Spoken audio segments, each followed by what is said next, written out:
You're listening to the N2K Space Network.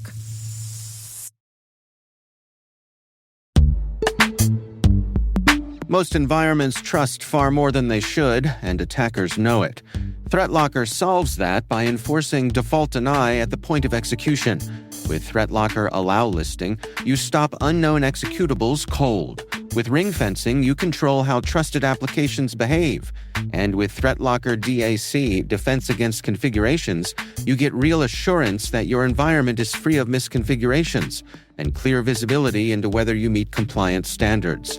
ThreatLocker is the simplest way to enforce zero-trust principles without the operational pain. It's powerful protection that gives CISOs real visibility, real control, and real peace of mind. ThreatLocker makes zero-trust attainable, even for small security teams. See why thousands of organizations choose ThreatLocker to minimize alert fatigue, stop ransomware at the source, and regain control over their environments. Schedule your demo at threatlocker.com/N2K today.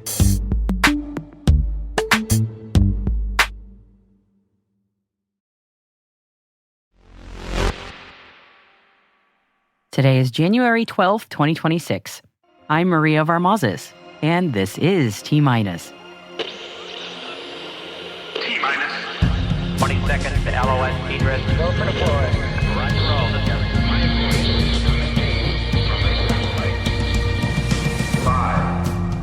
Eutelsat has awarded Airbus Defence and Space a contract to build a further 340 OneWeb low Earth orbit satellites.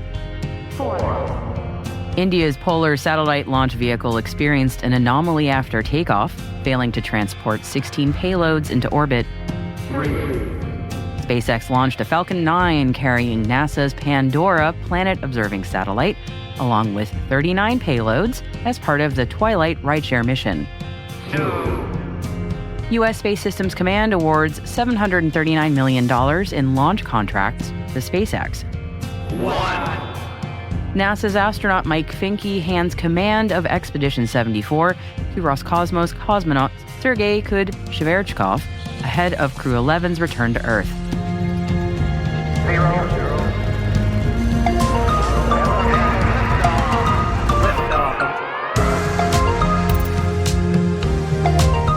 And today we're bringing you the first part of a new Nexus series on space and cybersecurity. Parker Wishick will be joined by Brandon Bailey later in the program. Stick around for more on that after today's intelligence briefing.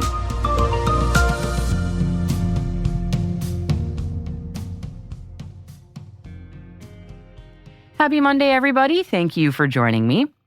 Let's update you on the latest with the medical situation on the ISS first.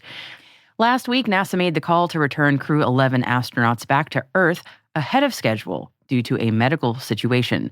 NASA Administrator Jared Isaacman made the announcement on January 8th, and now we know that the crew is due to undock from the International Space Station no earlier than 5 p.m. Eastern Time on Wednesday, January 14th. NASA astronaut Mike Fincke is due to hand command of Expedition 74 aboard the orbital complex to Roscosmos cosmonaut Sergey Kud-Sverchkov at the time of our publishing today. Mike Fincke shared on LinkedIn this update. As many of you have heard, our crew will be coming home just a few weeks earlier than planned due to an unexpected medical issue. First and foremost, we are all okay. Everyone on board is stable, safe, and well cared for. This was a deliberate decision to allow the right medical evaluations to happen on the ground where the full range of diagnostic capability exists. It is the right call, even if it is a bit bittersweet. What stands out most to me is how clearly NASA cares about its people. Flight surgeons, engineers, managers, and support teams came together quickly and professionally to chart the best path forward. The ground teams across mission control centers and partner organizations around the world have been extraordinary. We're proud of the joint work we've done and the camaraderie we've shared, including some great songs and more than a few dad jokes. We're leaving the ISS in great hands. The 3 crewmates who arrived in November will continue the mission, and they will be joined by Crew 12 in just a few weeks. We here at T-Minus do wish the returning crew the best of luck with their upcoming mission and hope the medical situation with one of the crew members is quickly resolved once they are back on terra firma. Next up, we're catching up with a flurry of awards from the U.S. Space Systems Command, or SSC. SSC is looking to enhance missile warning and missile tracking capability with 9 National Security Space Launch Phase 3 Lane 1 launches that were awarded recently. These recent task order awards provide launches for the Space Development Agency, or SDA, and the National Reconnaissance Office, or NRO.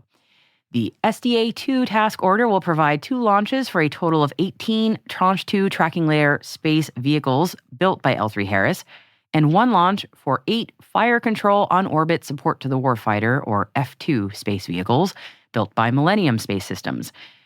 F2 is an 8-vehicle low Earth orbit demonstration satellite constellation that will provide advanced missile defense capabilities against challenging targets.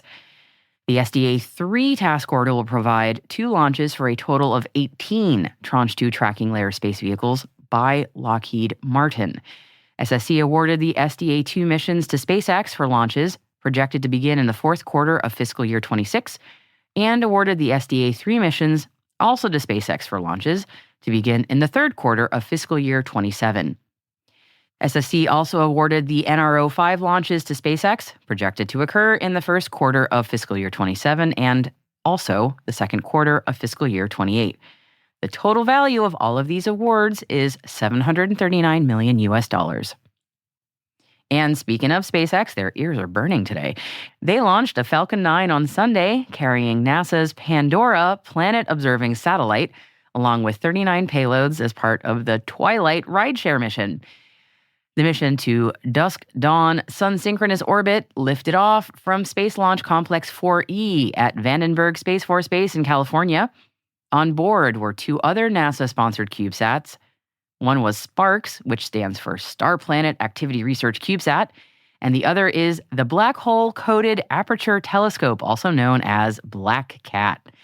SpaceX also carried payloads for Spire Global, including a hyperspectral microwave sounder satellite demonstrator and 8 communications satellites designed for Myriota. Hawkeye 360 also launched its latest cluster satellite trio, Cluster 13, which will support U.S. government and international partners with consistent, high-quality radio frequency insights across multi-domain mission environments.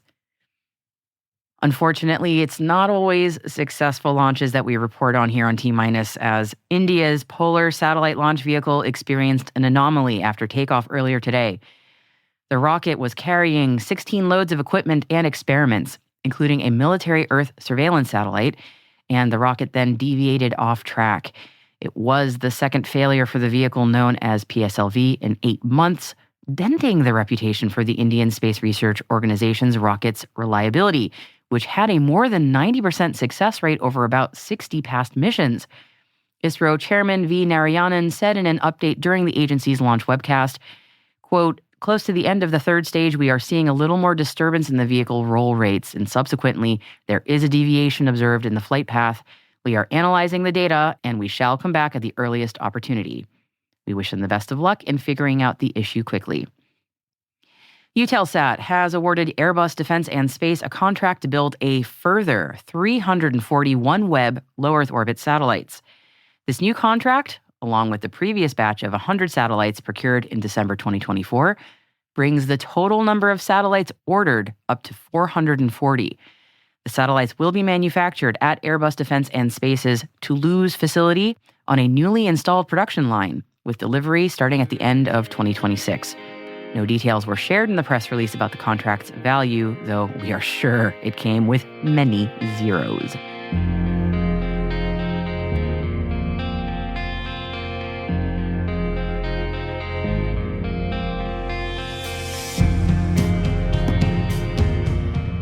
And that, my friends, wraps up our top 5 stories from today. As always, there are a lot of other things going on in the global space industry. N2K senior producer Alice Carruth joins me now with a look at what we are keeping an eye on. Alice, what do you have for us today? Maria, it's been a busy day, so we've added 3 additional stories to the selected reading section of our show notes. They cover iSpace's new entity in the Kingdom of Saudi Arabia, Mitsubishi Corporation has joined Starlab as a major space station customer, and the IEEE awards have also been announced. Of note, the IEEE Simon Ramo Medal has been awarded to Michael Douglas Griffin of LogicQ. You probably remember him best as former NASA administrator.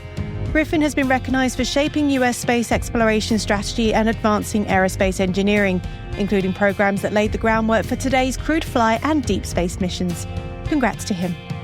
Hello there, T-Minus listeners. Pretty soon we will be attending all of the events at Commercial Space Week, and that includes the Global Spaceport Alliance Annual Summit, Space Mobility, and SpaceCom. Oh, and by the way, there will be a lot of moments from it that we'll want to share with you, but that we just can't fit into our daily show. But the good news is we post those moments over on Instagram. So if you're on Instagram, we are too.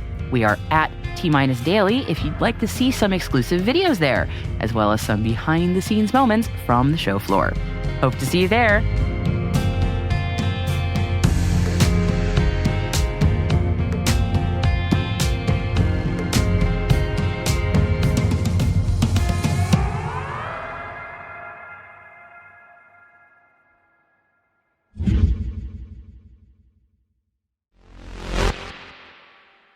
It's time now for our very first installment of the Nexus Space Cyber segment with Parker Wishick from the Aerospace Corporation. You're here in the Nexus, courtesy of the T-Minus Space Daily podcast. My name is Parker Wishick with the Aerospace Corporation. A bit of a special Nexus episode today. I'm going one-on-one with an expert of ours at the Aerospace Corporation on space cyber. His name is Brandon Bailey, and he is principal engineer in our cyber department at Aerospace.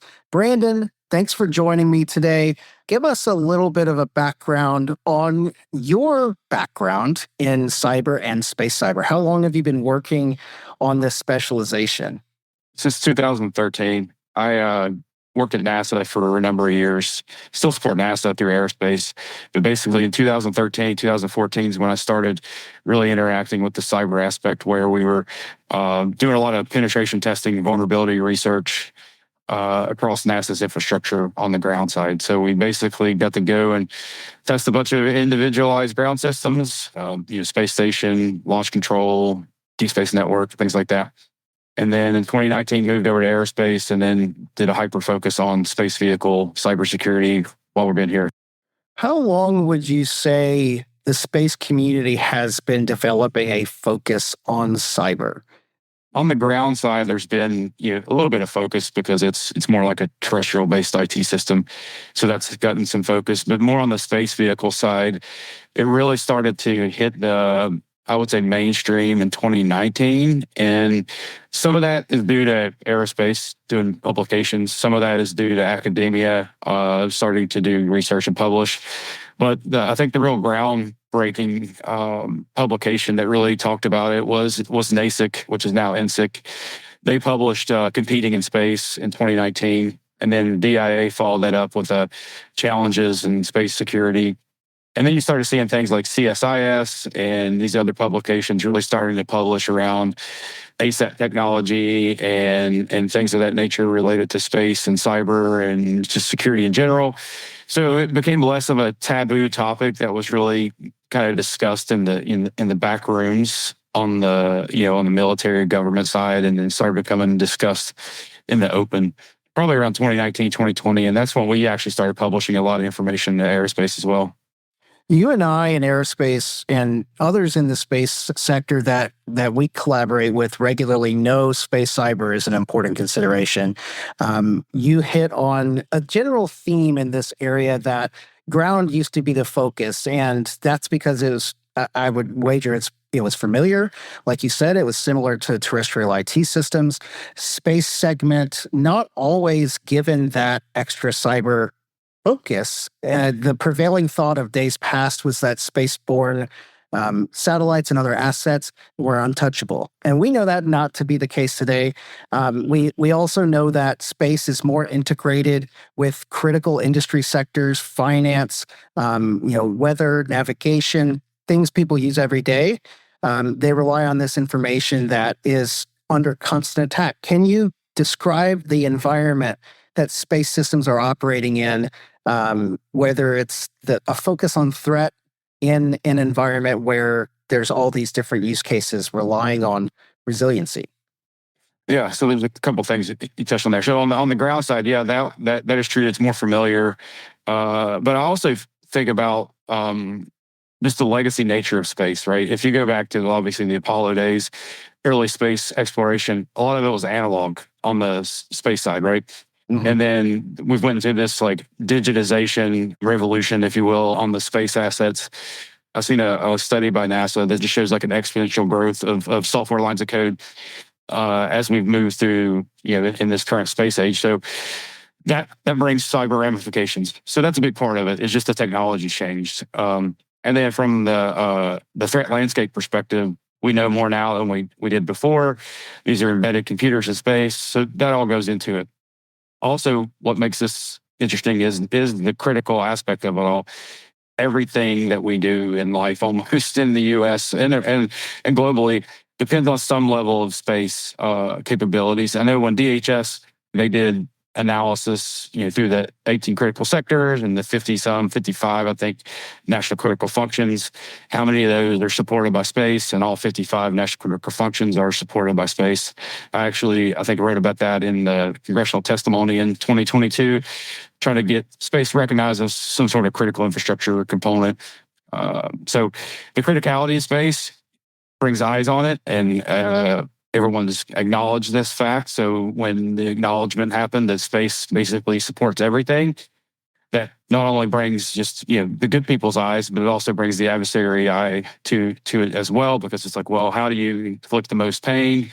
Well, if I take out capabilities that provide services to the nation, something like GPS, for instance, if I can take out some of those assets, that will prevent farming, that could prevent bill of sale, stock market, financial sector, all these things. So I think it's just a combination of a bunch of different things kind of all happening in this, I would say, 20-year span. All of those sectors you mentioned are populated by government and industry users. Individual people use those things. The demographics of what's in space also looks dramatically different, where it used to be just government systems in space. Now there is a robust commercial sector that is operating things in space, proposing new things to operate in space. This is a sector that is defined by companies of all stripes, all maturity levels, and theoretically a range of cyber readiness. Talk a little bit about what we know about the cyber threats that are specifically facing all of these actors in space. Yeah, so we have obviously the RF-based threat, which I think is pretty well understood. It's where you blend the EW, electronic warfare, and the cyber element is just communicating signals to these assets. So that's kind of a legacy threat that I think we've known about. Something that's relatively new that not just space deals with it, but everyone deals with is the supply chain, right? That's just a global problem in general. It's exacerbated on the space side because if there is some sort of supply chain compromise, you can't really touch things once they're in space. So that makes the supply chain validation even more critical. We'll be back in the Nexus with more about Sparta, the space attack, research and tactic analysis, and space cyber with Brandon Bailey and a leading cyber expert from commercial space.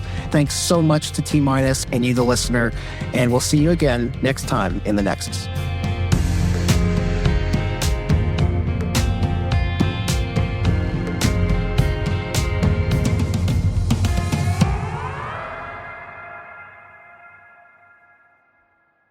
We'll be right back.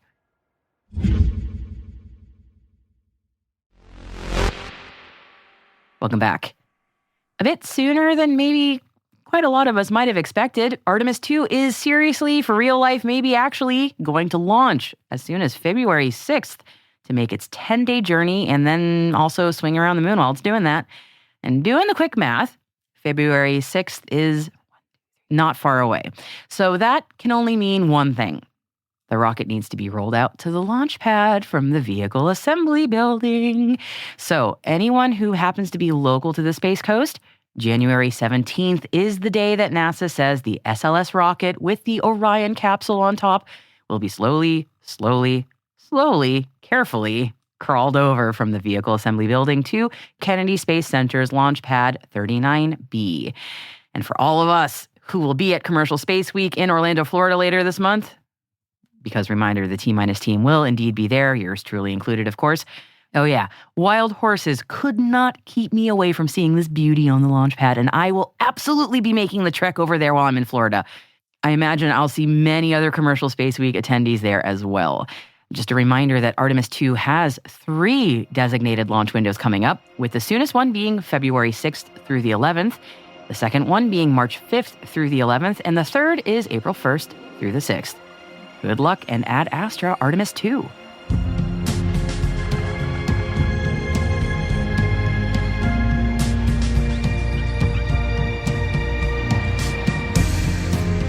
And that is T-Minus, brought to you by N2K Cyberwire. We'd love to know what you think of our podcast. Your feedback ensures we deliver the insights that keep you a step ahead in the rapidly changing space industry. If you like the show, please share a rating and review in your podcast app.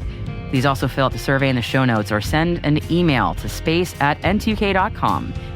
We are proud that N2K Cyberwire is part of the daily routine of the most influential leaders and operators in the public and private sector, from the Fortune 500 to many of the world's preeminent intelligence and law enforcement agencies. N2K helps space and cybersecurity professionals grow, learn, and stay informed. As the nexus for discovery and connection, we bring you the people, the technology, and the ideas shaping the future of secure innovation. Learn how at n2k.com. N2K senior producer is Alice Carruth. Our producer is Liz Stokes. We are mixed by Elliot Peltzman and Trey Hester, with original music by Elliot Peltzman. Our executive producer is Jennifer Iben. Peter Kilpie is our publisher. And I am your host, Maria Varmazes. Thank you for listening. We'll see you tomorrow. T-minus.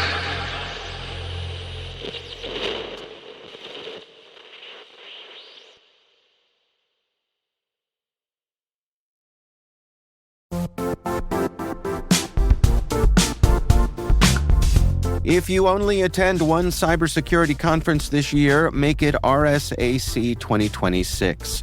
It's happening March 23rd through the 26th in San Francisco, bringing together the global security community for 4 days of expert insights, hands-on learning, and real innovation. I'll say this plainly, I never miss this conference. The ideas and conversations stay with me all year. Join thousands of practitioners and leaders tackling today's toughest challenges and shaping what comes next. Register today at rsaconference.com/cyberwire26. I'll see you in San Francisco.